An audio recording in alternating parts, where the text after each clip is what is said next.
ओम शांति। आज 6 जनवरी 2021 की साकार मुरली। आज बाबा ने कहा, मीठे बच्चे, तुम जो भी कर्म करते हो उसका फल अवश्य मिलता है। निष्काम सेवा तो केवल एक बाप ही करते हैं। प्रश्न, यह क्लास बड़ा वंडरफुल है। कैसे? यहाँ मुख्य मेहनत कौन सी करनी होती है? उत्तर, यही एक क्लास है जिसमें छोटे बच्चे भी बैठे हैं तो बूढ़े भी बैठे हैं। यह क्लास ऐसा वंडरफुल है जो इसमें अहिलाएं, कुब्जाएं, साधु भी आकर एक दिन यहाँ बैठेंगे। यहाँ है ही मुख्य याद की मेहनत। याद से आत्मा और शरीर की नेचर क्योर होती है, परंतु याद के लिए भी ज्ञान चाहिए। गीत है, रात के राही थक मत जाना। ओम शांति। मीठे मीठे रूहानी बच्चों ने गीत सुना। रूहानी बाप बच्चों को इसका अर्थ भी समझाते हैं। वंडर तो यह है, गीता अथवा शास्त्र आदि बनाने वाले इनका अर्थ नहीं जानते, हर एक बात का अनर्थ ही निकालते हैं। रूहानी बाप जो ज्ञान का सागर पतित पावन है, वह बैठ इनका अर्थ बताते हैं। राजयोग भी बाप ही सिखलाते हैं। तुम बच्चे जानते हो, अभी फिर से राजाओं का राजा बन रहे हैं और स्कूलों में ऐसे कोई थोड़ी कहेंगे कि हम फिर से बैरिस्टर बनते हैं। फिर से यह अक्षर किसको कहने नहीं आएगा। तुम कहते हो, हम 5000 वर्ष पहले मिसल फिर से बेहद के बाप से पढ़ते हैं। यह विनाश भी फिर से होना है जरूर। कितने बड़े बड़े बॉम्ब्स बनाते रहते हैं, बहुत पावरफुल बनाते हैं, रखने लिए तो नहीं बनाते हैं ना। यह विनाश भी शुभ कार्य के लिए है ना। तुम बच्चों को डरने की कोई दरकार नहीं है। यह है कल्याणकारी लड़ाई। बाप आते ही हैं कल्याण के लिए। कहते भी हैं, बाप आकर ब्रह्मा द्वारा स्थापना, शंकर द्वारा विनाश का कर्तव्य कराते हैं। सो यह बॉम्ब्स आदि है ही विनाश के लिए। इनसे जास्ती और तो कोई चीज है नहीं। साथ साथ नेचुरल कैलेमिटीज भी होती हैं, उनको कोई ईश्वरीय कैलेमिटीज नहीं कहेंगे। यह कुदरती आपदाएं ड्रामा में नोंद हैं। यह कोई नई बात नहीं। कितने बड़े बड़े बम बनाते रहते हैं। कहते हैं, हम शहरों के शहर खत्म कर देंगे। अभी जो जापान की लड़ाई में बम से चलाए, ये तो बहुत छोटे थे। अभी तो बड़े बड़े बम से बनाए हैं। जब जास्ती मुसीबत में पड़ते हैं, सहन नहीं कर सकते, तो फिर बम से शुरू कर लेते हैं।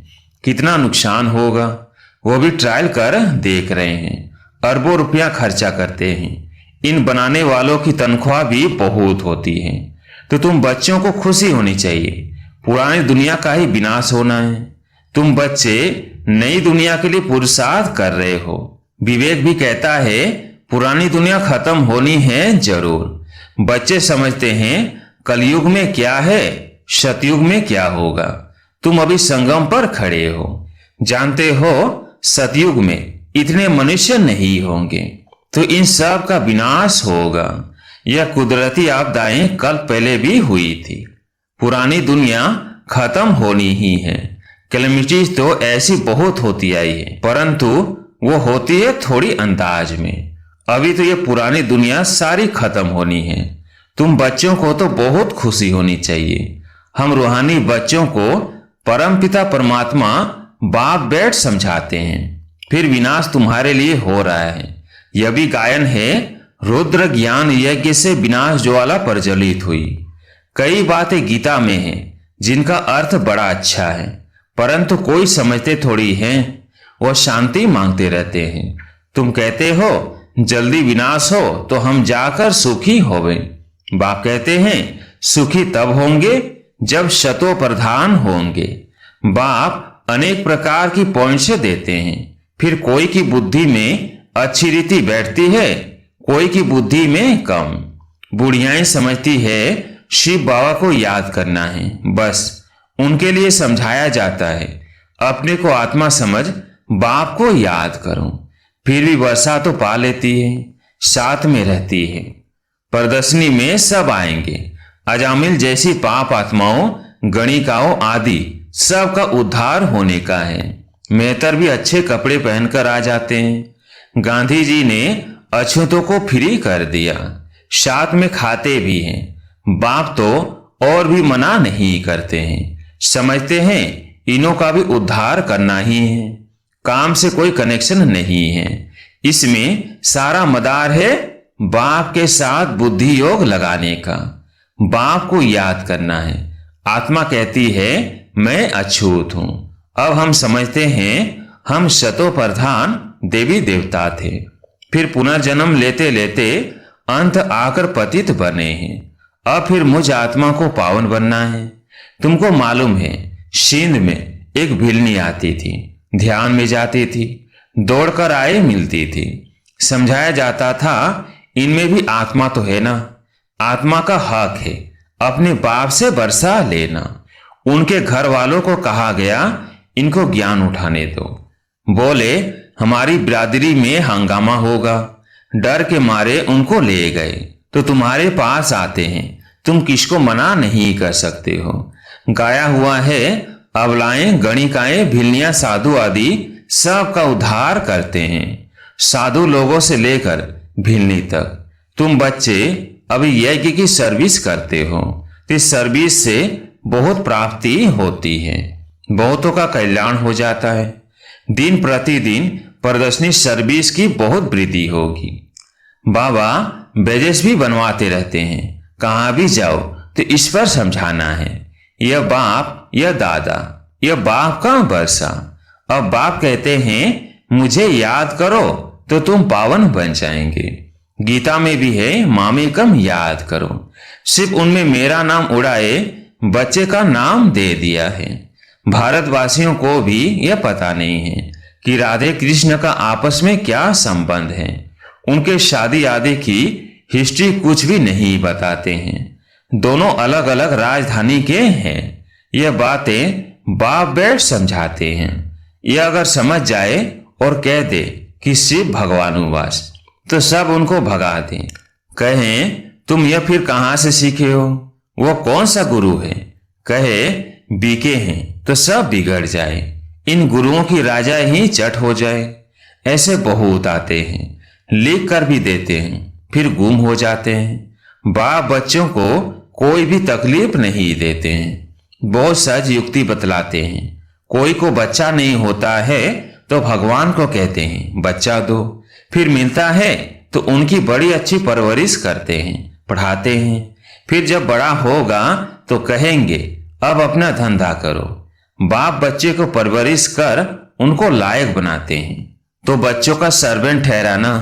यह बाप तो बच्चों की सेवा कर साथ ले जाते हैं। वो लौकिक बाप समझेगा बच्चा बड़ा हो अपने धंधे में लग जाए, फिर हम बूढ़े होंगे तो हमारी सेवा करेगा। यह बाप तो सेवा नहीं मांगते हैं, यह है ही निष्काम। लौकिक बाप समझते हैं जब तक जीता हूं तब तक बच्चों का फर्ज है हमारी संभाल करना, यह कामना रखते हैं। यह बाप तो कहते हैं मैं निष्काम सेवा करता हूं, हम राजाई नहीं करते हैं। मैं कितना निष्काम हूं और जो कुछ भी करते हैं तो उसका फल उनको जरूर मिलता है। यह तो है सबका बाप। कहते हैं मैं तुम बच्चों को स्वर्ग की राजाई देता हूं, तुम कितना ऊंच पद प्राप्त करते हो। मैं तो सिर्फ ब्रह्मांड का मालिक हूं, सो तो तुम भी हो, परंतु तुम राजाई लेते हो और गंवाते हो। हम राजाई नहीं लेते हैं न गंवाते हैं। हमारा ड्रामा में यह पाठ है। तुम बच्चे सुख का वर्षा पाने का पुरुषार्थ करते हो, बाकी सब सिर्फ शांति मांगते हैं। वो गुरु लोग कहते हैं सुख काग बिष्टा समान है, इसलिए वो शांति ही चाहते हैं। वो यह नॉलेज उठा ना सके, उनको सुख का पता ही नहीं है। बाप समझाते हैं शांति और सुख का वर्षा देने वाला एक मैं ही हूं। सतयुग त्रेता में गुरु होता नहीं, वहां रावण ही नहीं, वो है ही ईश्वरीय राज्य। यह ड्रामा बना हुआ है। यह बातें और किसकी बुद्धि में बैठेगी नहीं। तो बच्चों को अच्छी रीति धारण कर और ऊंच पद पाना है। अभी तुम हो संगम पर, जानते हो नई दुनिया की राजधानी स्थापन हो रही है, तो तुम हो ही संगम युग पर। बाकी सब है कलयुग में। वो तो कल्प की आयु ही लाखों वर्ष कह देते हैं। घोर अंधियारे में है ना, गाया भी हुआ है, कुंभकर्ण की नींद में सोए पड़े हैं। विजय तो पांडवों की गाई हुई है। तुम हो ब्राह्मण, ये ब्राह्मण ही रचते हैं। यह तो है सबसे बड़ा बेहद का भारी ईश्वरीय रुद्र यज्ञ। वो हद के यज्ञ अनेक प्रकार के होते हैं। यह रुद्र यज्ञ एक ही बार होता है। सतयुग त्रेता में फिर कोई यज्ञ होता नहीं, क्योंकि वहां कोई आपदा आदि की बात नहीं। वो है सब हद के यज्ञ। यह है बेहद का। यह बेहद बाप का रचा हुआ यज्ञ है, जिसमें बेहद की आहुति पड़नी है। फिर आधा कल्प कोई यज्ञ नहीं होगा। वहां रावण राज्य ही नहीं, रावण राज्य शुरू होने से फिर ये सब शुरू होते हैं। बेहद का यज्ञ एक ही बार होता है। इनमें ये सारी पुरानी सृष्टि स्वाहा हो जाती है। यह बेहद का रुद्र ज्ञान यज्ञ। इसमें मुख्य है ज्ञान और योग की बात। योग अर्थात याद। याद अक्षर बहुत मीठा है। योग अक्षर कॉमन हो गया है। योग का अर्थ कोई नहीं समझते हैं। तुम समझा सकते हो। योग अर्थात बाप को याद करना है। बाबा आप तो हमको वर्षा देते हैं बेहद का। आत्मा बात करती है, बाबा आप फिर से आए हो। हम तो आपको भूल गए थे। आपने हमको बात सही दी थी, अब फिर आकर मिले हो। आपकी सीमत पर हम जरूर चलेंगे। ऐसे ऐसे अंदर में अपने साथ बातें करनी होती हैं। बाबा आप तो हमें बहुत अच्छा रास्ता बताते हो। हम कल्प कल्प भूल जाते हैं, अभी बाप फिर अभूल बनाते हैं। इसलिए अब बाप को ही याद करना है। याद से ही वर्षा मिलेगा। मैं जब सम्मुख आता हूं तब तुमको समझाता हूं, तब तक गाते रहते हैं तुम दुख हरता सुख करता हो। महिमा गाते हैं, परंतु न आत्मा को न परमात्मा को जानते हैं। अभी तुम समझते हो इतनी छोटी बिंदी में अविनाशी पाठ नोंधा हुआ है। यह भी बाप समझाते हैं। उनको कहा जाता है परम पिता परमात्मा, अर्थात परम आत्मा। बाकी कोई बड़ा हजारों सूझ मिसल नहीं है। हम तो टीचर मिसल पढ़ाते रहते हैं। कितने ढेर बच्चे हैं। यह क्लास तो देखो कितना वंडरफुल है। कौन कौन इसमें पढ़ते हैं? अबलाएं कुब्जाएं साधु भी एक दिन आकर बैठेंगे। बुढ़ियाएं छोटे बच्चे आदि सब बैठे हैं। ऐसा स्कूल कभी देखा? यह है याद की मेहनत। यह याद ही टाइम लेती है। याद का पुरुषार्थ करना यह भी ज्ञान है ना। याद के लिए भी ज्ञान, चक्कर समझाने के लिए भी ज्ञान। नेचुरल सच्चा सच्चा नेचर क्योर इसको कहा जाता है। तुम्हारी आत्मा बिल्कुल प्योर हो जाती है। वो होती है शरीर की क्योर। यह है आत्मा की क्योर। आत्मा में ही खाद पड़ती है। सच्चे सोने का सच्चा जेवर होता है। अभी यहाँ बच्चे जानते हैं शिव बाबा सम्मुख आया हुआ है। बच्चों को बाप को जरूर याद करना है। हमको अब वापिस जाना है। इस पार से उस पार जाना है। बाप को, बरसे को और घर को भी याद करो।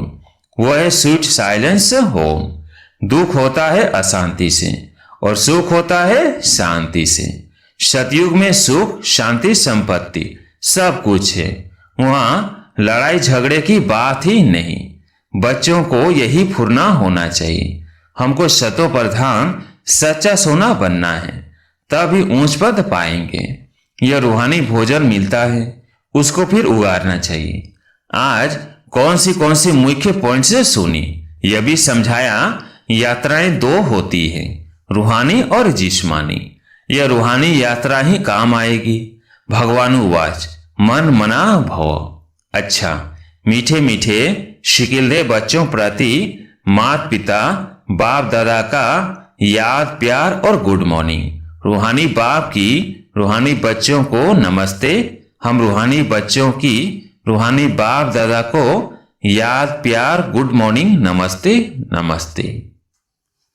धारणा के लिए मुख्य सार। पहला पॉइंट, यह विनाश भी शुभ कार्य के लिए है, इसलिए डरना नहीं है। कल्याणकारी बाप सदा कल्याण का कार्य कराते हैं। इस स्मृति से सदा खुशी में रहना है। दूसरा पॉइंट, सदा एक ही फुरना रखना है कि शतो प्रधान सच्चा सोना बन ऊंच पद पाना है। जो रूहानी भोजन मिलता है उसे उगारना है। आज प्यारे मीठे बाबा का वरदान, सत्संग द्वारा रूहानी रंग लगाने वाले सदा हर्षित और डबल लाइट भवो। सत्संग द्वारा रूहानी रंग लगाने वाले सदा हर्षित और डबल लाइट भवो। जो बच्चे बाप को दिल का सच्चा साथी बना लेते हैं उन्हें संग का रूहानी रंग सदा लगा रहता है। बुद्धि द्वारा सत बाप, सत शिक्षक और सदगुरु का संग करना, यही सत्संग है।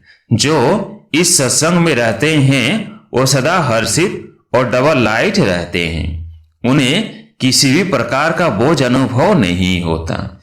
वे ऐसा अनुभव करते जैसे भरपूर है। खुशियों की खान मेरे साथ है। जो भी बाप का है वो सब अपना हो गया।